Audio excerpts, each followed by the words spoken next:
Hello there. You can see my lovely little sort of double chin type situation there. Got a lovely hole in the wall. It's decoration. It's the only decoration in the room. I'm gonna try and keep this short and sweet if I can. I'm not very good at that, but I'll try. So I've been having some thoughts for a while about this debate people have between biological determinism and fundamentalism. Is it called? Yes.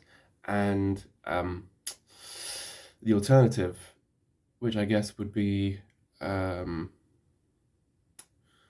social constructionism. What I mean more specifically is people thinking that it's immoral to say that there are, for example, genetic differences between different races, or immoral to say there are genetic differences between the sexes, things like that. Um, the two main arguments I've seen are both quite confused in my personal view. The first one is yes, there are differences between the sexes.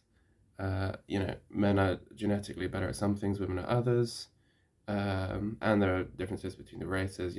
Statistically speaking, you could talk about, you know, Africans have lower IQ than Europeans. Europeans have lower IQ than Ashkenazi Jews and like Koreans, shit like that. Um, and then the other hand, you've got oh, that's racist. You can't believe it because it's racist. Everyone's sort of unique and blah blah blah. Like everyone's just sort of, uh, you know, um, everyone's a unique individual. Everyone can do whatever. It's just everyone's individual. Like, there's no gender. There's no genetic basis for gender.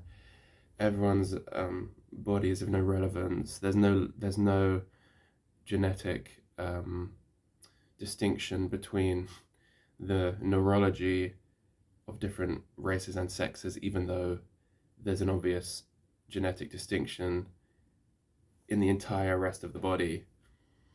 Um, and as part of that position, there would be things like if you start saying that, there are genetic differences in these things, like transsexuals are can't be a man or whatever because it's not their genes, or blah, blah, then you start being in bed with fascists. I've just seen a clip on Twitter. I'll see if I can include it in the video. Actually, it's probably easier than trying to do an impression.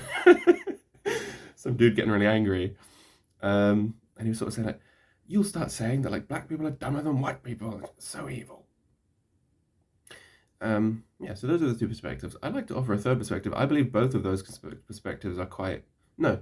I believe the anti-biological realism thing is is a very confused version of love, of compassion. It's not very compassionate, but they think it is. Um, Let me give you another story.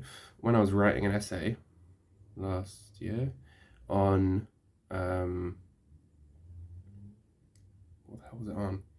Anyway, I was doing research into sort of like genetic differences and stuff like that, and I came onto a bunch of websites, and they all were talking about the idea that different races might have different traits. Like some might have more desirable traits than others, or some might have different characteristics because they're genetically different. And the argument that these websites were making was, if we accept this argument, then it will lead us to support things like eugenics and genocide. I was thinking, what? The argument they were making is that the only reason that it's wrong to support eugenics or genocide is is the alleged fact that races are not different, which is a highly deranged belief. Sorry, that comes across judgmental. It is quite deranged though, because like it's not. That isn't the reality about human life and the human condition. Is that we all have value. You could say in the eyes of God, if you believe in God. Um, in fact, you have to say in the eyes of God, otherwise everything is just sort of like relativistic, isn't it? But anyway, the point is, we all have value. We all deserve love. We all have worth. We have the right to life. and we all have shared human rights, regardless of our gifts. Like, what if it was true that, on average, statistically, uh, Africans had a lower 20-point lower IQ than Europeans, which it is. First of all, that doesn't mean that all Africans have a lower IQ than Europeans because it's only an average. Second of all, even though that's true, that isn't racist because prejudice, the whole very nature of prejudice is that it's an illusion. Prejudice is when you see something that isn't there. There's no such thing as a prejudice fact. So that is a fact, so it can't be prejudiced. And then thirdly, accepting that isn't the same as being racist in intention. It's not the same as saying, "Oh, I don't like that race, or they're worse, or that." And it's not even an insult, because if all of mankind knew how much worth we had just innately, how much we were adored by our Father, how much our Creator considered us priceless, then we wouldn't be basing our worth on our specific gifts or lack thereof. Like, the implicit belief in this leftist social constructionist false morality of saying that you're not being loving if you're not pretending that everyone is the same is that if someone was worse than someone else at something, like anything, at reading or creativity or sports or whatever, that would mean they had less worth. The implicit confession of that belief system is that the reason you have to pretend that everyone is the same skill at everything and the same, IQ and has the same gifts and the same level is because if they didn't, it would be justified to believe in racism, prejudice, eugenics, genocide, things like that. But that is insane. That's not the reason why that's wrong. That's wrong regardless, because a human has worth and value. It's not about how good or bad they are at something. Furthermore, if you find yourself in a group that feels like it has what am I saying? That has less, is worse at something. So I use the example of IQ, but what if we found something else? So I'm pretty sure there's like a specific African country that produces all the fastest like runners. Is it Nigeria or something, or Kenya? I don't know. But on average, right, like we all know like some of these things are stereotypes, but they're usually based on truth. So like white people are better at swimming on average, for example. Black people are much better at running. Like if you look at the Olympics, the swimmers are all white and the runners are all black. Or, in school there's the stereotype that's true that the Asians are better than us at maths on average. It's only an average, but it's still true, right? And if you were in the lower down group, and you weren't comfortable with admitting that you were part of a group that is on average lower than another group, that isn't self-love. That isn't self-love. That's a lack of love, because it means you think that there are conditions to your worth and your goodness when there isn't. Like, you still have value, like a newborn baby has extraordinary value and worthiness of adoration and love by just doing nothing, by just shitting their pants and being a baby. And it's the same for all of us. We're all God's children. And I hope I'm getting across this point, the key point, which is that like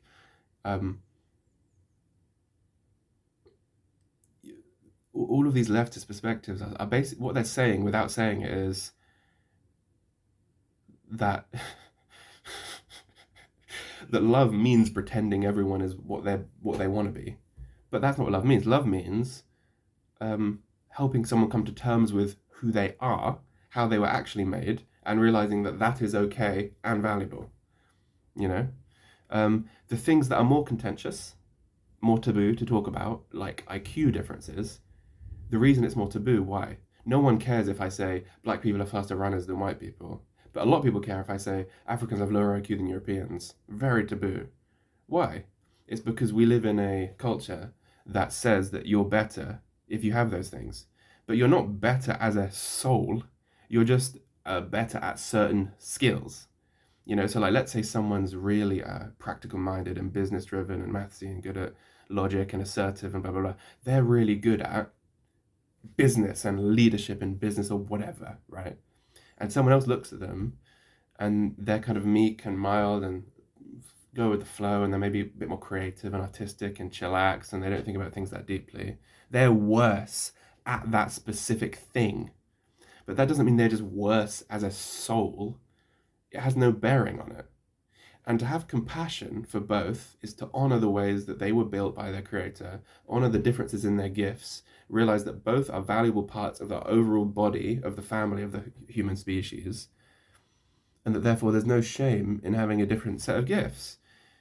Now, we're capable of understanding that with individuals, right? Like you have a boy and a girl, or twins or siblings, or whatever.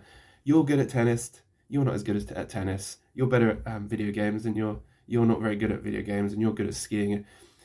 And then we all know morally, like people haven't forgotten that moral fact of like when you love that child, you don't try to convince them that they're just as good at tennis as their brother. You say, oh no, it's okay that you're worse at tennis. Like you still have value. And we understand it with individuals, but when you increase it to groups, which should be the same deal, as long as you understand the concept of statistical average, which you need to understand, otherwise you're going to get a bit confused and you're going to think it's literally all members of the group, which is a separate confusion. But assuming that's understood correctly, the same logic does apply to the group.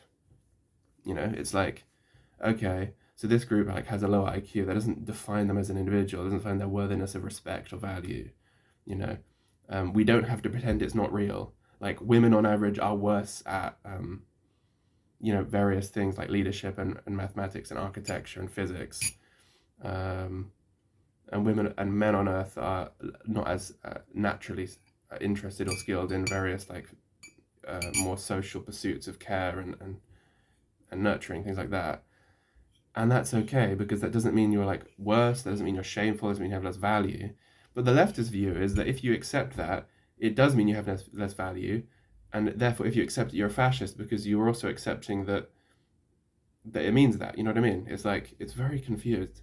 And it's not just the leftist view, it's kind of just a view that seems to be taking over. But it's very disturbing.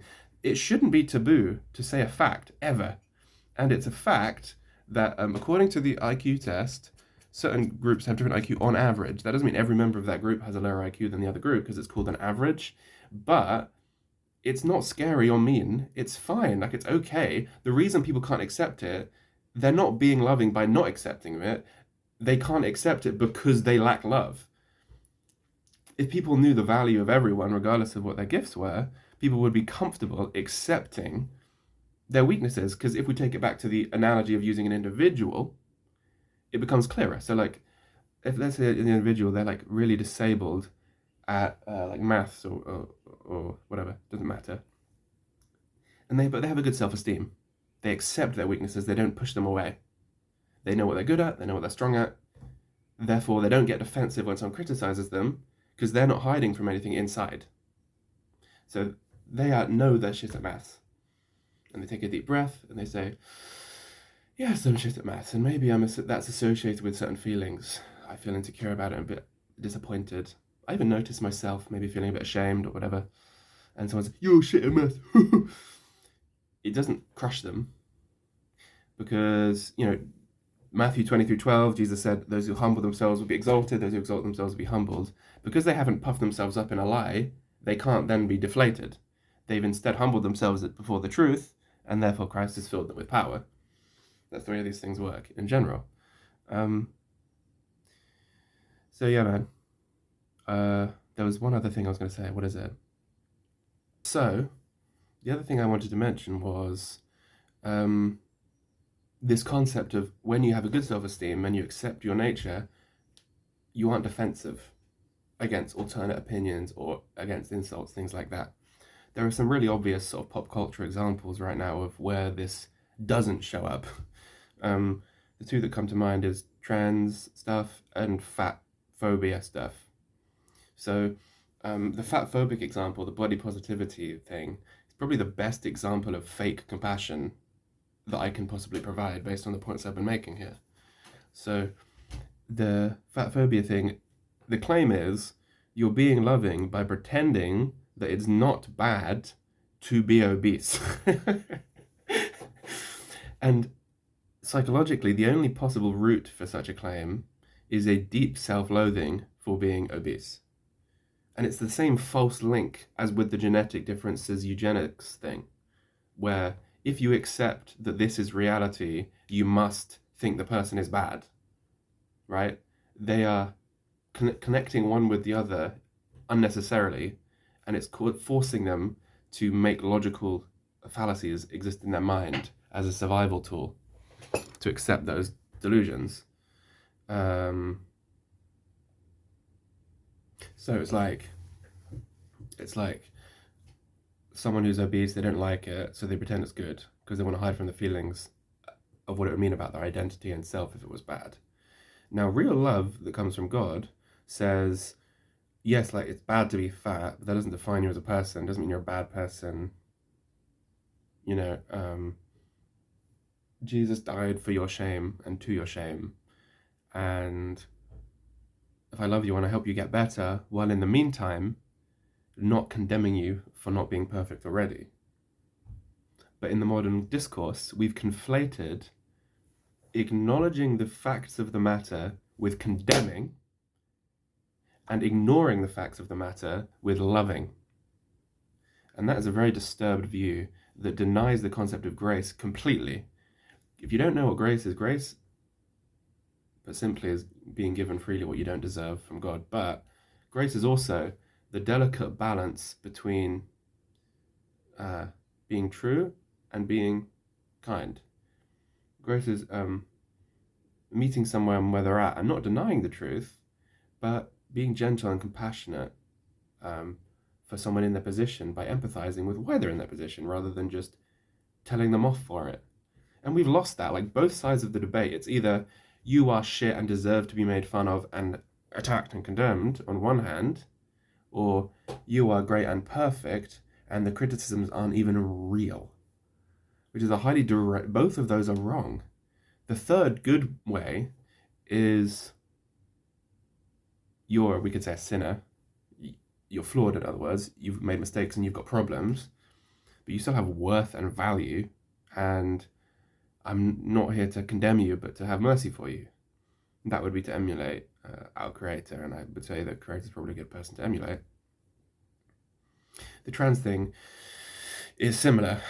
So obviously there are various deep psychological reasons why someone might believe they're the opposite sex, but the two options shouldn't be to point it out in a condemnatory way or to affirm the false identity. There is a third option, which is to stand by your own values of being honest about it, but also being gentle and merciful about the fact that they are in a psychologically vulnerable position. You know, I don't want to bang on about this too much because I said I'd try and not talk for too long. But just reflect on that and reflect at how it links to the group level as well. And again, like as I keep reiterating, I think just the key thing here is just this false version of love, false version of empathy, where they think that loving is about hiding from the truth. But what is actually happening when you feel that you need to hide from the truth is that you can't accept it because you think that the truth is worthy of hate. But the reality is that the deepest realist love accessible to us, which is through Christ, is accessible independently of our characteristics or actions. And that your value isn't dependent on how obese you are or what your IQ is. And if people could accept that, then in the same way as that bloke who could accept that he was bad at tennis or bad at maths, in the example I gave earlier, they could accept those things too. And to go a bit deeper, although I'm not going to explore this much more today, that acceptance is actually the key ingredient on the path to healing. So there's a concept very quickly in various psychotherapeutic modalities, which is called the paradox of acceptance. And the basic notion is that when the client feels fully accepted in their current position without you trying to edit it, change it, or fix them, then there's something about that acceptance itself, where that actual spirit of acceptance becomes the key ingredient